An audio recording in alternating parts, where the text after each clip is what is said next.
So we started out the Future Skills Partnership, which is led by BHP Mitsubishi Alliance. They came to us wanting to get a solution for their workforce. They knew that they were implementing new technologies, they knew that they were implementing autonomous haul trucks, so the driverless trucks if you like. The challenge was really about how you take an existing workforce and then skill for jobs of the future and then attract new people into those jobs. Providing pathways through into the resources industry, as well as our existing workforce who are upskilling and building capabilities, as many people as possible benefit from this fantastic partnership. So the three key products we've built to date, we've got a suite of 10 micro-credentials, which are short, sharp programs, build aspiration for careers in the mining and met sector. We have also built 12 skill sets, focused specifically on those jobs and occupations that change. The skill sets upgrade their skills to allow them to do new and different jobs.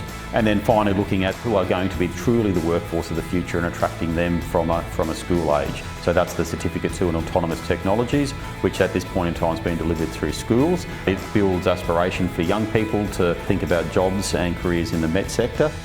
It's enormously important that we start to get the training and the skills in place for people who are going to move into those roles, which are rapidly becoming normal roles and not new roles, if you know what I mean, in industry. Having their eyes open through all of the experiences that they've had today is really going to give them an insight into what they could be or what they could do rather than what they already know. It's just opening their eyes up and creating just a broader view of what's out there. The work that's been done through the Future Skills Partnership, whilst focused on the mining and met sector, absolutely does support emerging industries and new industries within Queensland's regions.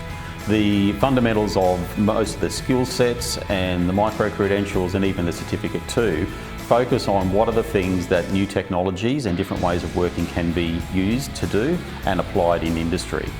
We can take that and we can look at, if you take cybersecurity for example, and how you apply cybersecurity into an automated farming environment. You can take ag tech and the new technologies in agriculture.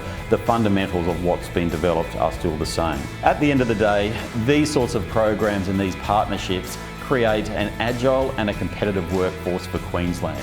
A workforce that allows us to compete on the world stage and a workforce that allows us to be in front of new technology trends.